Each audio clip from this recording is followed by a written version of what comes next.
Pagkatapos ng 2 dekada na pahinga, minarkahan ng carmaker ang pagbabalik nito gamit ang bagong Moskvich 3 na gumulong sa sahig ng isang dating planta ng Renault malapit sa Moscow. Kalimutan ang lahat ng sa tingin mo ay alam mo tungkol sa EV race, Tesla's flashy autopilot, BYD's magarbong baterya. Ang lahat ng ito ay maaring malapit ng matabunan. Mula sa isang malamig, malayong sulok ng mundo, ang Russia ay nag-drop ng isang bombang anunsyo, isa na maaring magbago sa buong takbo ng merkado ng electric vehicle. Walang hype, walang over-the-top na mga pangako, isang tahimik na revolution lamang. Ang mundo ng EV ay pinangungunahan ng mga tulad ng Silicon Valley at China, kunit ngayon, malapit nang muling isulat ng Russia ang mga patakaran. At magtiwala ka sa akin, gusto mong bigyang pansin. Ang maitim na kabayo ay handang makipagkarera. Sa loob ng maraming taon, ang karera ng dekuryenteng sasakyan sa mundo ay tinukoy ng ilang mga high-profile na manlalaro, Tesla, BYD, Rivian, at ilang iba pa. Ang mga kumpanyang ito ay gumawa ng mga headlines sa kanilang mga matatapang na galaw, maningning na bagong tech, at mga futuristic na sasakyan. Pagdating sa mga electric car, alam ng lahat ang mga pangalan. Ngunit nabaon sa ilalim ng ingay ng Silicon Valley at China, may iba pang tahimik na namumuo. Ang isang tagagawa ng kotse sa Russia, hanggang kamakailan ay isang bansang hindi eksaktong kilala para sa mga high-tech na pag-export nito, ay binago na lamang ang tanawin ng EV market magpakailanman. Habang ang atensyon ng mundo ay nalipat sa mga tulad ng mga bagong autopilot system ng Tesla at ang cutting-edge na teknolohiya ng baterya ng BYD, ang Russia ay gumagawa ng isang bagay na maaring yumanig sa buong industriya ng EV hanggang sa core nito, ang Moskvich 3. Ilang pangalan sa labas ng Russia ang narinig, ngunit isa na malapit ng masabi ng lahat. Sa loob ng maraming taon, naging underdog ang Russia sa mundo ng mga dekuryenteng sasakyan. Marami pa nga ang nag-akala na walang maiaalok ang bansa sa pamilihang ito. Pagkatapos ng lahat, ang Russia ay kasing kahulugan ng mabigat na industriya, malamig na taglamig, at mga kotse tulad ng Lada, matigas ngunit luma na. Ngunit paano kung sabihin namin sa iyo na sa mga anino, ang Russia ay gumagawa ng isang EV na hindi lamang maaring makipagkompetensya sa mga tulad ng Tesla at BYD, ngunit nag-alok din ng isang bagay na hindi pa nagagawa ng mga kumpanyang ito, tunay na affordability. Wardi kang magtaka, bakit kailangan mong magmalasakit sa isang Russian-made na EV? Narito ang bagay, ang Moskvich ay hindi lamang isa pang kotse. Ito ay isang simbolo kung paano makakabangon ang mga underdog mula sa hindi inaasahang mga lugar at makakalaban sa mga higante ng mundo. Ang Moskvich 3E ay hindi lamang isang tango sa hinaharap ng mga dekuryenteng sasakyan. Isa itong matinding paalala na ang industriya ng sasakyan ay hindi pag-aari lamang ng ilang piling manlalaro. Sa katunayan, ang Moskvich 3E ay maaring ang susi sa paglutas sa kung ano ang matagal nang naging depekto sa industriya ng EV, mga sobrang mahal na kotse na tumutugon lamang sa mga mayayamang piling tao. Bago sumabak sa mga detalye, mahalagang itakda ang yugto. Kapag pinag-uusapan natin ang tungkol sa mga dekuryenteng sasakyan, karaniwang tinutukoy natin ang mga high-tech, high-performance na mga kotse tulad ng Tesla Model S o ang BYD Dolphin. Ang mga sasakyang ito ay kadalasang may kasamang premium na tag ng presyo at nakatutok sa mga mayayaman. Nag-aalok sila ng sopistikadong tech, makinis na disenyo, at malawak na hanay. Ngunit mayroong isang catch. Ang mga sasakyang ito ay madalas na hindi maabot ng mga karaniwang mamimili, lalo na sa mga umuusbong na merkado, kung saan ang halaga ng mga sasakyang ito ay maaaring bumili ng isang buong bahay. Ang kabalintunaan ay sa kabila ng kanilang futuristic na tech at innovation, nabigo ang mga EV na matugunan ang isang simpleng criterion, affordability para sa pang-araw-araw na consumer. At pagkatapos, out of nowhere, dumating ang Moskvich 3E. Walang katuwaan, walang maningning na press conference, isang tahimik na ipinatupad na anunsyo na nagpadala ng mga ripples sa industriya. Inihayag ng Russian automaker na nagdadala ito sa merkado ng isang electric SUV na idinisenyo para sa mga tao. Isang kotse na hindi lang tungkol sa mga marangyang feature o kakayahan sa pagmamaneho sa sarili, ngunit tungkol sa pagiging practical, pagiging maasahan, at, higit sa lahat, about kaya. Ngunit paano nagawa ni Moskvich na lumikha ng isang kotse na kalaban, o higit pa, sa nakita natin mula sa mga global EV giant? Una, nakatuon sila sa kung ano ang pinakamahalaga sa karaniwang tao. Isang sasakyan na nakakakuha ng trabaho nang hindi ka nabangkarote sa proseso. Ang Tesla, halimbawa, ay madalas na tumutuon sa high-end, tech-savvy na consumer. Ang kanilang mga sasakyan ay kasama ng lahat ng uri ng mga kampana at sipol, ngunit sa isang matarik na presyo. Ang Model 3, na itinuturing na isa sa mga mas abot kayang sasakyan ng Tesla, ay nagbebenta pa rin ng pataas ng $40,000. At kung gusto mo ng Tesla na may lahat ng karagdagang feature tulad ng buong self-driving package, asahan na magbayad ng higit pa. Pagkatapos ay mayroong BYD, ang Chinese automaker na kilala sa teknolohiya ng baterya nito at mga mass market na EV. Habang ang BYD ay gumawa ng mahusay na mga hakbang sa pagbibigay ng mas abot-kayang mga dekuryenteng sasakyan, mataas pa rin ang mga ito kumpara sa kung ano ang handang bayaran ng karamihan sa mga tao. Ang isang typical na sasakyang BYD ay maaring mag-alok ng mas mahusay na hanay o mas mabilis na pagsingil, ngunit hindi ito kinakailangang may presyo para sa karaniwang mamimili. Sa mga umuusbong na merkado, kung saan mas mababa ang mga antas ng kita, ang diskarte sa pagpepresyo na ito ay hindi gagana. Ay pasok ang Mosfetch 3. Ang electric SUV na ito, na binuo at ginawa sa Russia, ay mas mababa ang presyo kaysa sa mga kakompetensya nito at hindi ito nagtitipid sa performance o range. Sa panimulang presyo na halos kalahati ng babayaran mo para sa isang Tesla Model 3 o BYD Dolphin, ang Mosfetch 3e ay nag-aalok ng kahangahangang hanay na 400-500 km sa isang single, na katumbas ng ilan sa mga pinakamahusay na EV doon. Ngunit narito ang kicker. Habang ang ibang mga manufacturer ng EV ay madalas na nagdaragdag ng mga mamahaling feature tulad ng autopilot o mga luxury interior, ang Mosfetch ay nakatuon sa paggawa ng kotse na gumagana lang. Ito ay simple, matibay, at idinisenyo ng may isang layunin na nasa isip, ang magbigay ng maaasahan at abot-kayang electric car na maaaring imaneho ng sinuman saan man sila nakatira.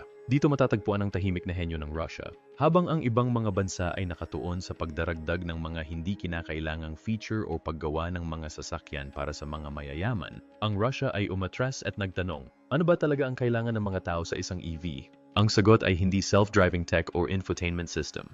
Ito ay isang kotse na maghahatid sa iyo mula sa punto A hanggang sa punto B nang ligtas at maasahan, na may sapat na hanay upang gawing posible ang mahabang biyahe nang hindi nasisira ang bangko. At iyon mismo ang inihahatid ng Mosfetch 3e. Napakalaki ng implikasyon nito.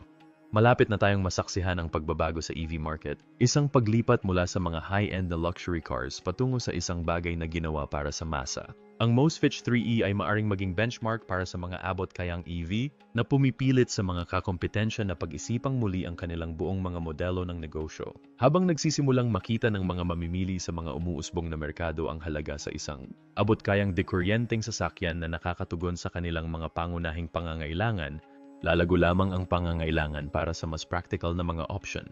Gamit ang formula ng pagbabago ng laro ng Mosfetch, simple, abot-kaya, at maaasahan, maaari bang patuloy na mangibabaw ang mga tulad ng Tesla at BYD kung ang kinabukasan ng mga EV ay magiging ganap na bagong direksyon? Ang EV na hindi kailangang magpakitang gilas. Kapag iniisip mo ang tungkol sa mga makabagong dekuryenteng sasakyan sa merkado ngayon, ano ang naiisip mo? Malamang hindi ito ang salitang simple. Sa halip, ang mga pinaka-high profile na EV ay kadalasang ipinagmamalaki ang tungkol sa marangyang teknolohiya, makintab na mga screen, at mga futuristic na gadget na minsan ay parang science fiction kaysa sa mga produktong real world. Ngunit paano kung sinabi ko sa iyo na ang pagiging simple ay maaring eksakto kung ano ang kailangan ng electric vehicle market? Ay pasok ang Mosfetch 3e, isang electric SUV na nagpapatunay na hindi mo kailangan ng mga kampanilya at sipol para gumawa ng isang bagay na gumagana at gumagana ng maayos. Habang abala ang Tesla at iba pang mga pangunahing tagagawa na itulak ang mga tampok sa pagmamaneho sa sarili, patuloy na nagbabagong mga app at mga dashboard na hinimok ng touchscreen, gumamit ng ibang diskarte ang Mosfetch. Hindi ito sinusubukang masilaw ka sa pagiging komplikado o tuksuhin ka sa mga gimmick. Sa halip, ito ay nakatuon sa kung ano ang tunay na mahalaga sa driver, pagiging maasahan, affordability, at direktang teknolohiya na nagsisilbi sa layunin nito nang hindi ginagawang komplikado ang mga bagay na hindi kinakailangan. Isaalang-alang ang mga dekuryenteng sasakyan na pinakakilala natin, ang Model S ng Tesla, ang Model 3, at baging ang mga electric lineup ng BYD. Bagamat walang alinlangan na kahanga-hanga ang mga kotseng ito, ang kanilang apela ay nakasalalay sa kanilang mga high-tech na tampok na marami sa mga ito ay hindi kailangan para sa karaniwang mamimili. Ang autopilot, matalinong pag-navigate, at malawak na sistema ng media ay hindi ka panipaniwala sa papel, ngunit ano ang talagang inaalok ng mga ito sa kalsada? Mas maraming distractions, mas maraming bagay na maaring magkamali, at, syempre, dumating ang mga ito sa isang premium na presyo. Ngunit tahimik na binaligtad ni Mosfetch ang script na yon. Sa pamamagitan ng pagtanggal sa mga distractions, ang Mosfetch 3e ay nananatiling saligan sa pagiging practical. Mayroon itong matibay na katangian at malinis at minimalistang interior. Ang dashboard ay hindi kalat sa mga screen. Walang labis na tech overload. Isa itong karanasan sa pagmamaneho na idinisenyo para sa mga nais lang na makapunta mula A hanggang B nang hindi nababalot ng mga magagarang feature na hindi nagdaragdag ng halaga sa kanilang pang-araw-araw. Hindi ito tungkol sa pagpapakitang gilas. Ito ay tungkol sa paggawa ng mahalaga. Ang minimalistic na diskarte ng Mosfetch 3E ay higit pa sa teknolohiya. Nalalapat din ito sa disenyo nito. Ito ay isang kotse na ginawa para tumagal, nang hindi nababahala tungkol sa mga pinakabagong usong-uso. Ang panlabas ay may matapang, angular na presensya, na idinisenyo upang mag-utos ng pansin hindi sa pamamagitan ng mga hindi kinakailangang detalye, ngunit sa pamamagitan ng purong lakas. Sa isang merkado na madalas na nahuhumaling sa paggawa ng mga kotse na magmukhang futuristic, ang Mosfetch 3E ay nakatuon sa kalsada, sa pagganap, at sa pagtugon sa mga pangangailangan ng mga pang-araw-araw na driver.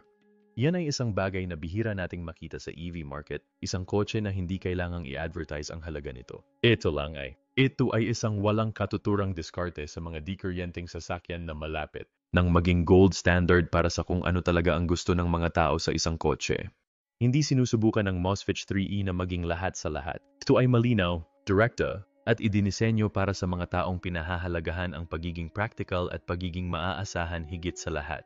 Kaya, ano ang sinasabi nito sa atin tungkol sa hinaharap ng mga dekuryenteng sasakyan? Habang tumatanda ang merkado, patuloy ba tayong makakakita ng paraming mga tagagawa na nagtutulak ng mga tech-heavy na modelo na may mas mataas na tag ng presyo? O meron bang hinaharap para sa mga kotse na nakatuon lamang sa kung ano ang talagang kailangan natin? Kung mapapatunayan ng Mosfetch ang halaga nito gamit ang stripped-back approach na ito, mapipilit ba nito ang buong industriya na pag-isipang muli ang paraan ng pagtatayo at pagpepresyo ng mga electric car? Paano kung ang kinabukasan ng mga dekuryenteng sasakyan ay wala sa mga marangyahang tampok, ngunit sa mga kotse na basta na lang tapos sa trabaho?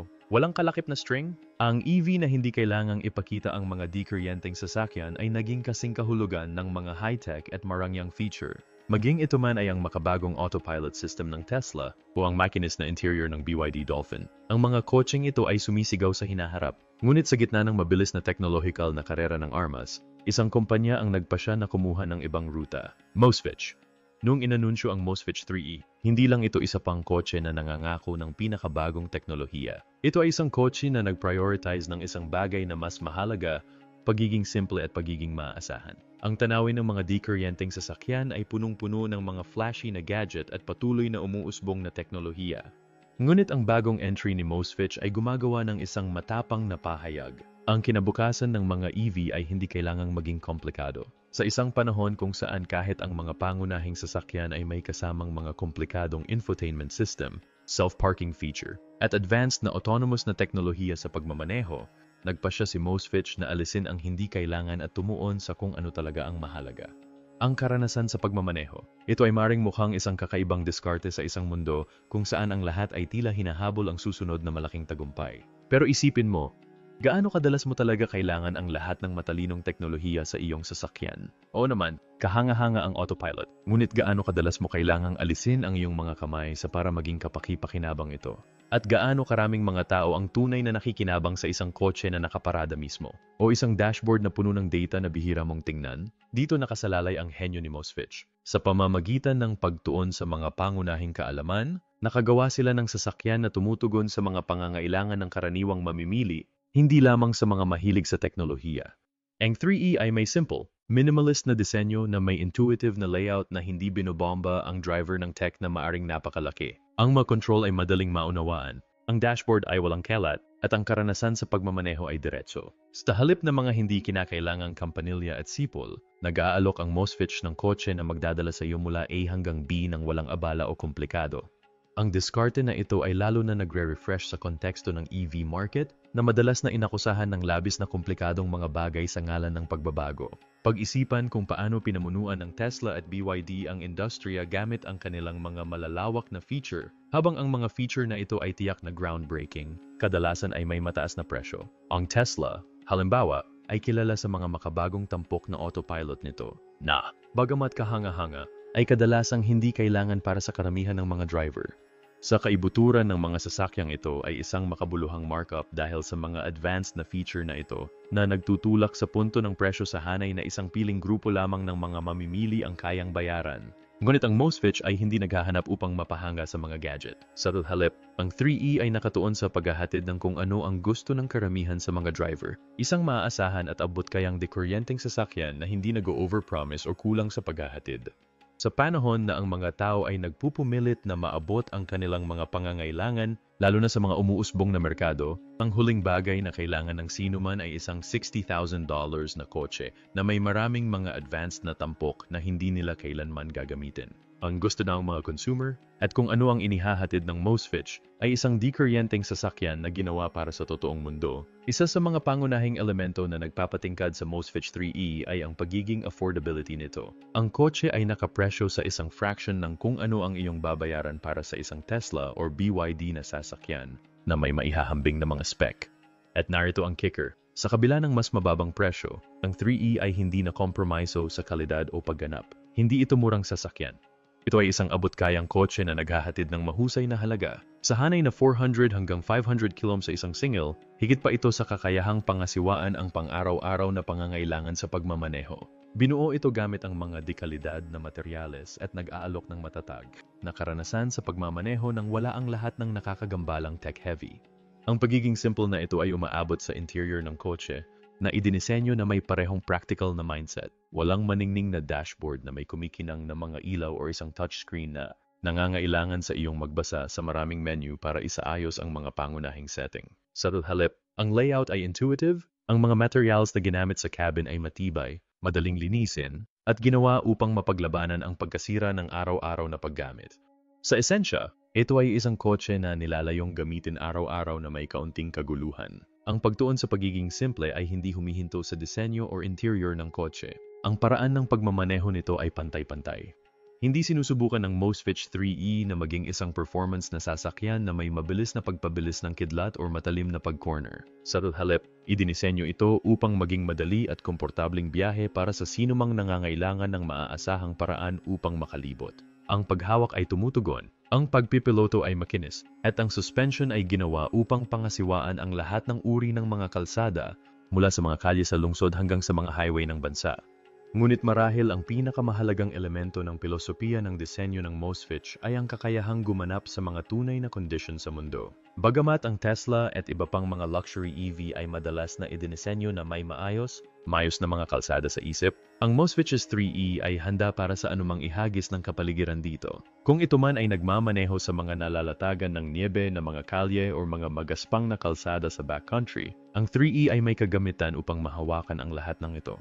At ang masungit na kakayahang ito ay hindi lamang isang marangyang tampok. Ito ay isang pangangailangan para sa maraming mga driver, lalo na sa mga bansa tulad ng Russia, kung saan ang lagay ng panahon at kalsada ay maaring hindi mapagpatawad. Ang isa pang natatanging tampok ng Mosfetch 3E ay ang kakayahang mag-charge. Bagamat maraming mga dekuryenteng sasakyan ang nangangailangan ng mahabang oras sa mga istasyon ng pagsingil, ang 3E ay binuo para sa kahusayan. Sinusuportahan nito ang mabilis na pag-charge. Ibig sabihin ay maaari mong ma-charge ang 80% ng baterya sa loob lamang ng 30 minuto. Pinapadali nito ang mahabang biyahe, lalo na sa mga rehiyon kung saan maaring hindi gaanong karami ang mga istasyon ng pagsingil. Nauunawaan ng Mosfetch na ang pagkabalisa sa saklaw ay isang tunay na pag-aalala para sa maraming mga driver, kung kaya't idinisenyo nila ang 3E nang nasa isip ang mabilis na access na pagsingil. Kiyon, pag-usapan natin ang karanasan sa pagmamaneho. Noon pa man, naiintindihan ni Mosfetch na ang isang magandang kotse ay hindi lamang tungkol sa hitsura nito o kung gaano karaming mga tampok ang meron nito, ito ay tungkol sa kung ano ang nararamdaman nito sa kalsada. Sa kanyang matatag na 193 horsepower na dikuryenteng motor, ang 3E ay may higit sa sapat na kapangyarihan upang mahawakan ang mga matarik na hilig, high-speed na highway, at pagmamaneho sa lungsod. Mabilis itong bumibilis, nang walang maalog na paggalaw na maaring karaniwan sa mas murang mga EV. Ang 3E ay hindi parang isang entry-level na kotse, ito ay parang isang bagay na binuo para tumagal, isang bagay na maasahan mo araw-araw. Ngunit ang kagandahan ng 3E ay hindi lamang sa pagganap nito, ito ay sa kung paano nito binabalanse ang lahat. Ito ay isang kotse na nag-aalok ng mahusay na pagganap, isang solidong hanay at pagiging practical, lahat ng walang labis na komplikadong mga bagay. At iyon, sa kanyang sarili, ay ang tunay na pagbabago. Ang pagtaas ng Mosfetch 3E ay nagmamarka ng pagbabago sa landscape ng EV. Ito ay isang paalala na ang kinabukasan ng mga dikuryenteng sasakyan ay hindi kailangang tukuyin ng mga gimmick o labis na teknolohiya. Ang hinaharap ay maaring tungkol sa mga kotse na gumagana lang, mga kotse na nakatuon sa mga pangunahing kaalaman, affordability, reliability, at performance. Ang tanong, Mapapansin ba ng iba pang higanteng EV ang pagbabagong ito o patuloy ba silang hahabol sa mga pinakabagong uso sa teknolohiya na iniiwan ang mga tunay na pangangailangan ng mga pang-araw-araw na mamimili? At kung ang simple, maasahan, at abot kayang diskarte na ito ay nahuli, maari ba nating makita ang isang alon ng mga walang kabuluhang dekuryenteng sasakyan na yumanig sa buong merkado? Ang underestimated Russian Beast, ginawa para sa kalsada na hindi gaanong nilakbay. Kapag ang mundo ay nag-iisip ng isang dekuryenteng sasakyan, karamihan sa mga tao ay naglalarawan ng makintab, futuristic na mga disenyo na dumadausdos ng maayos sa mga lansangan ng lungsod. Pinasikat ng Tesla and iba pang mga premium na manufacturer ng EV ang pananaw na ito ng isang dekuryenteng sasakyan bilang isang nakaistilong gadget na puno ng teknolohiya para sa mga kapaligiran sa lungsod. Ngunit paano kung ang isang dekuryenteng sasakyan ay maaring gumawa ng higit pa? Paano kung makayanan nito ang pinakamalupit na mga kondisyon na alam ng sangkatauhan at umunlad sa mga lugar kung saan karamihan sa iba pang mga sasakyan ay nagpupumilit na mabuhay? Ay pasok ang Moskvich 3E, isang dekuryenteng sasakyan na itinayo hindi para sa makintab na mga kalsada ng Silicon Valley o sa makinis na mga highway ng Europe, ngunit para sa mga magaspang at hindi mapagpatawad na mga kalsada ng Russia. Sa isang bansa kung saan ang mga temperatura ay regular na bumababa sa ibaba ng pagyayelo, at ang mga kalsada ay maaring higit pa sa isang magaspang na bahagi ng dumi o yelo, ang Moskvich 3E ay inihanda upang mahawakan ang lahat ng ito. Bagamat ang atensyon ng mundo ay natupok ng mga high-tech na EV na idinisenyo para sa maayos na pagmamaneho sa lungsod, si Moskvich ay tahimik na nakabuo ng isang kotse na maaring tumawid sa ilang mga bagyo at ang nagyayalong temperatura ng walang pag-alinlangan. Isipin ito, ang tanawin ng Russia ay isa sa mga pinakamapaghamong para sa mga sasakyan.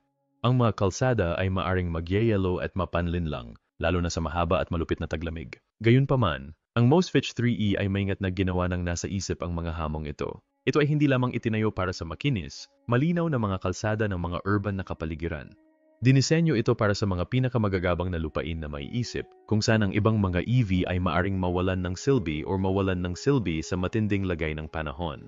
Ito ang tunay na lakas ng Moskvich 3E, ang katatagan nito. Ang sasakyan ay nilagyan ng all-wheel drive na nagbibigay ng higit na traction sa nagyayalong o maputik na mga kondisyon. Ito ay lalong mahalaga sa mga rehiyon tulad ng Siberia, kung saan maaring ibaon ng snow ang buong bayan. At ang mga kalsada ay madalas na hindi sementado o hindi maayos na pinapanatili. Kung ikaw ay nagnanavigate sa isang snow-covered mountain pass o isang maputik, rural na kalsada, ang 3E's engineering ay nagsisiguro na hindi mo na kailangang mag-alala tungkol sa pagkawala ng control or ma-stuck sa isang snowbank. Ito ay matigas, maasahan, at handa sa anumang bagay, malayo sa magaan, city-centric na EV na inaasahan namin. Ngunit bakit napakahalaga ng ganitong uri ng tibay? Dahil habang ang karamihan sa mga manufacturer ng EV sa mundo ay tumutuon sa mga sasakyan para sa lungsod at maiikling pag-commute sa lungsod, lumalaki ang pangangailangan para sa mga sasakyan na higit pa sa mga sementadong kalye lang ang kayang humawak. Mayroong malawak na mga rehayon sa mundo kung saan maaring magbago ang mga kondisyon ng kalsada mula sa isang minuto hanggang sa susunod at ang mga driver ay nangangailangan ng mga kotse na maaring umangkop. Para sa mga lugar tulad ng Russia, kung saan limitado ang urban sprawl at malalawak na rural na lugar sa buong bansa, ang isang dekuryenteng sasakyan ay kailangang mag-alok ng higit pa sa isang maayos na biyahe. Kailangan itong maging handa para sa masungit na mga kondisyon sa isang sandali. Ang Moskvich 3E ay hindi lamang humahawak sa mga magaspang na kalsada, ito ay umuunlad sa kanila. Ang sistema ng suspension ay sapat na matatag upang mahawakan kahit ang pinakamahirap na lupain, na tinitiyak ang isang maayos at matatag na biyahe kahit na ang kalsada ay walang anuman.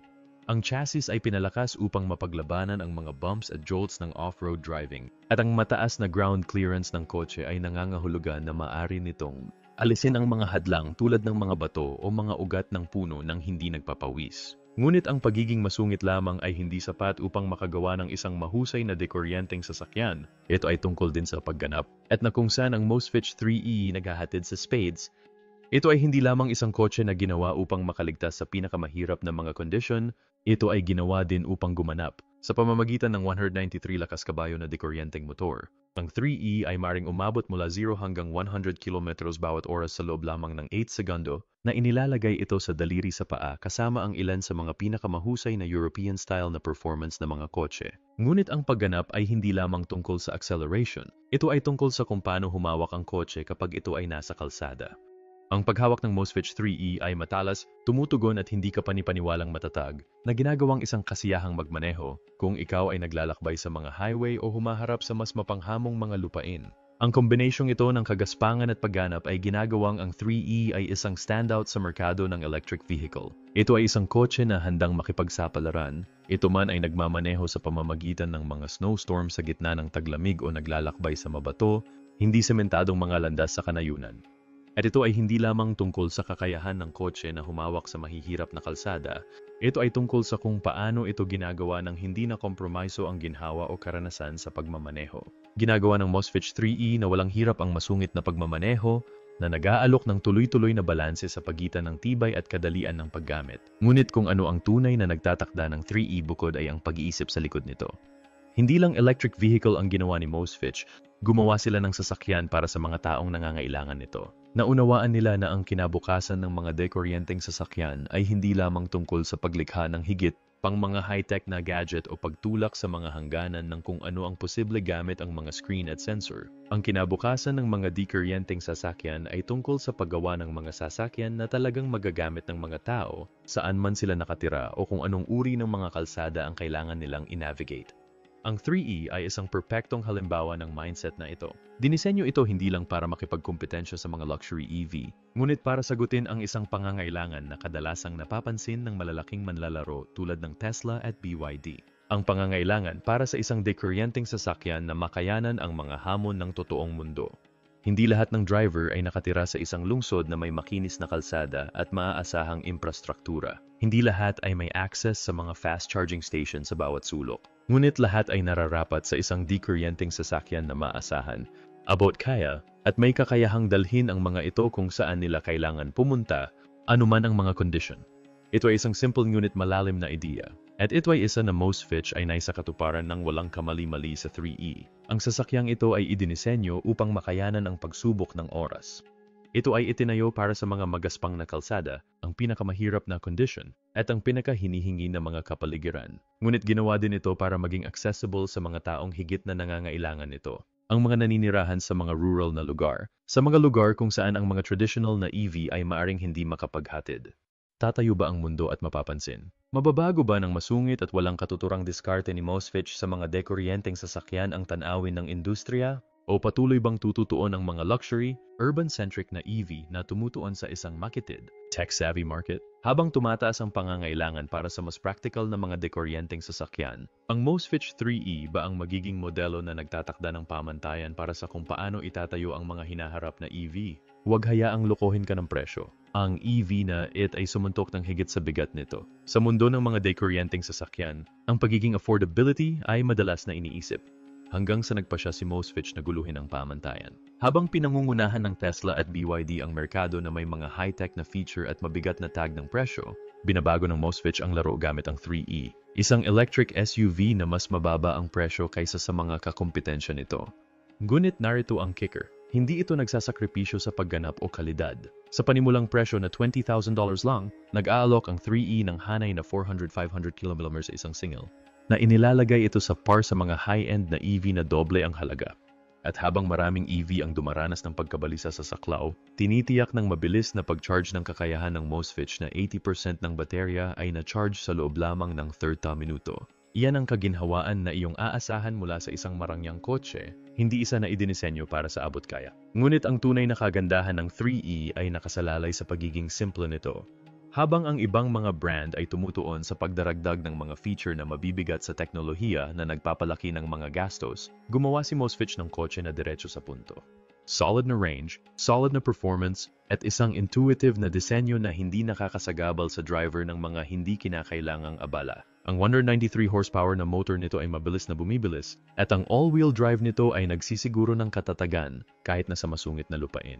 Sa isang merkado na binahan ng mga mamahaling, high-tech na EV, ang Mosfetch 3E ay nagpapatunay na maaari mong makuha ang lahat ng ito. Abot kaya, maasahan, at handa sa anumang bagay. Susunod ba ang ibang mga automaker o patuloy silang magpapalaki ng mga presyo para sa mga hindi kinakailangang feature? Ang wake-up call sa EV market. Kaya, ano ang ibig sabihin ng pagdating ng Mosfetch 3E para sa kinabukasan ng mga dekuryenteng sasakyan? Isang bagay ang tiyak, ito ay isang wake-up call sa buong industriya ng EV.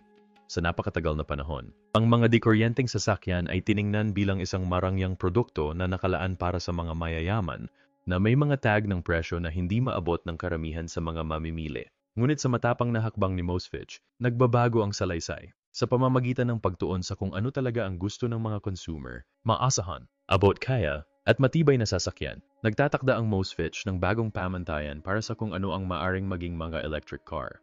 Ang 3E ay nag-alok ng solidong hanay, kahanga-hangang tibay, at isang presyo na nai-access sa pang-araw-araw ng mga driver, lalo na sa mga umuusbong na merkado kung saan ang mga high-tech, mataas na presyo na EV ay hindi practical. Ang Mosfetch 3E ay maaring walang marangyang teknolohiya ng isang Tesla o ang marangyang apela ng isang BYD. Ngunit mayroon itong isang bagay na wala sa mga kotseng iyon. Ito ay binuo para sa totoong mundo. Isang mundo kung saan gustong magmaneho ng kuryente ang mga tao nang hindi nasisira ang bangko. At yun ang maaring gawing game changer ang 3E. Ngayon, ang tanong ay nananatili. Mapapansin ba ng mga pangunahing manlalaro sa industriya ng EV ang pagbabagong ito at isasaayos ang kanilang mga diskarte? O magpapatuloy ba sila sa parehong landas ng overpriced, tech-heavy na mga sasakyan na tumutugon lamang sa mga piling tao? Tahimik na itinapon ni Mosfetch ang gauntlet at ang hinaharap ng EV market ay maaring depende sa kung paano tumugon ang industriya. Narito na ang kinabukasan ng mga EV. Handa ka na ba? Ang Mosfetch 3E ay hindi lamang isa pang kotse. Ito ay isang pahayag. Ito ay isang pahayag na nagsasabing ang kinabukasan ng mga dikuryenteng sasakyan ay hindi kailangang maging mahal o puno ng hindi kinakailangang teknolohiya. Mari itong maging practical, abot kaya, at binuo upang tumagal. Habang nagsisimulang umunlad ang EV market, ipinakita ng Mosfetch na ang susunod na yugto ay hindi tungkol sa paghabol sa mga pinaka-futuristic na feature o pinakamataas na tag ng presyo. Ito ay tungkol sa paghahatid ng isang maasahang, mataas na pagganap ng sasakyan na gumagana para sa lahat. Ngunit ang malaking tanong ay nananatili. Kikilalanin ba ng mga itinatag na higante tulad ng Tesla at BYD ang pangangailangan para sa mga walang frills? Mataas na halaga ng EV na ito? O patuloy silang tututuan sa luxury market? Naitakda na ni Mosfetch ang yugto para sa isang pagbabago at ang mundo ay nanonood upang makita kung ang iba ay susunod. Sa 3E, napatunayan ng Mosfetch na ang pagiging affordability ay hindi kailangang mga hulugan ng kompromiso. Ang tunay na revolution ay nagsimula pa lamang. At ito ay isang revolution na maaring muling tukuyin kung paano iniisip ng mundo ang tungkol sa mga dikuryenteng sasakyan. Kaya handa ka na ba sa pagbabago? Ang Mosfetch 3E ay nagpapatunay na ang kinabukasan ng mga dikuryenteng sasakyan ay hindi tungkol sa marangya o marangyang teknolohiya. Ito ay tungkol sa affordability, reliability, at real-world performance. Habang nagbabago ang industriya ng EV, nangunguna si Mosfetch. Makakahabol ba ang malalaking manlalaro? O maiwan sila? Ipaalam sa amin kung ano ang iniisip mo sa mga komento at huwag kalimutang mag-subscribe para sa higit pang mga updates sa hinaharap ng mga electric car.